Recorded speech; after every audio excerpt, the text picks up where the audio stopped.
अल्लाह को किसने बनाया? कितने भी पीछे जाएंगे आप, मिलियन बिलियन ट्रिलियन जिलियन चले जाएं, वो टाइम है। उस टाइम को बनाने वाला अल्लाह है। तो जो बनाने वाला है टाइम का, वो कभी टाइम में नहीं होगा बल्कि टाइम के बाहर होगा। और जो टाइम के बाहर होगा आप उसको टाइम से जज नहीं कर सकते। इसलिए आप ये नहीं कह सकते कि अल्लाह कब आया, क्योंकि जब कब का सवाल है ये उसके लिए होगा जो टाइम के अंदर है, ना कि उसके लिए जो टाइम के बाहर है। कहो कि वो माबूद बरहक जिसकी मैं इबादत करता हूँ अल्लाह है, वो एक है। अल्लाह बेनियाज है, वो न किसी का बाप है और न किसी का बेटा, और कोई उसका हमसर नहीं। अल्लाह वो माबूद बरहक है कि उसके सिवा कोई इबादत के लायक नहीं। जिंदा है, सबको थामने वाला, उसे न ऊंघ आती है न नींद। जो कुछ आसमानों में और जो कुछ जमीन में है सब उसी का है। कौन है कि उसकी इजाजत के बगैर उससे किसी की सिफारिश कर सके?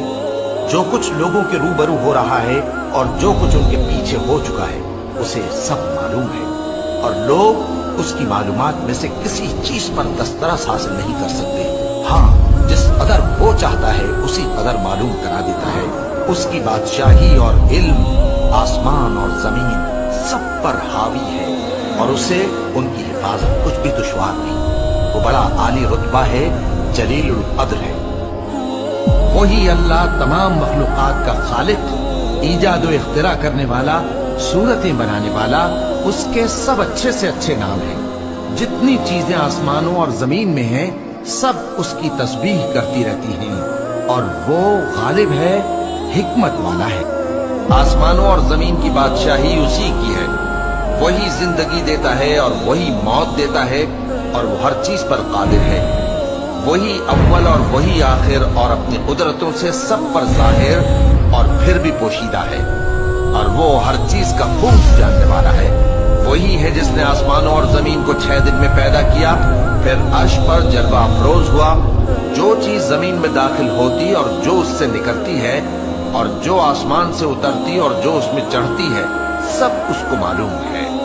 और तुम जहां कहीं भी हो वो तुम्हारे साथ होता है, और जो कुछ तुम करते हो अल्लाह उसको देख रहा है। आसमान और जमीन में जितने लोग हैं सब उसी से मांगते हैं। वो हर रोज किसी न किसी काम में होता है। वही तो है जो तुमको डराने और उम्मीद दिलाने के लिए बिजली दिखाता और भारी भारी बादल पैदा करता है, और रात और फरिश्ते सब उसके खौफ से उसकी तस्बीह और तहमीद करते रहते हैं। और वही बिजलियां भेजता है, फिर जिस पर चाहता है गिरा भी देता है, जबकि वो अल्लाह के बारे में झगड़ती है, और वो बड़ी कुव्वत वाला है।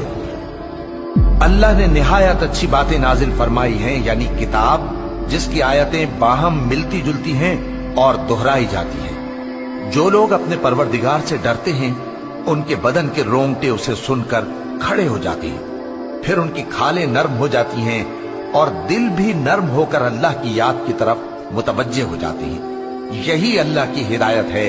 वो इससे जिसको चाहता है हिदायत देता है, और जिसको अल्लाह गुमराह रहने दे उसको कोई हिदायत देने वाला नहीं। अल्लाह ही खलकत को पहली बार पैदा करता है, फिर वही उसको दोबारा पैदा करेगा, फिर तुम उसी की तरफ लौट कर जाओगे।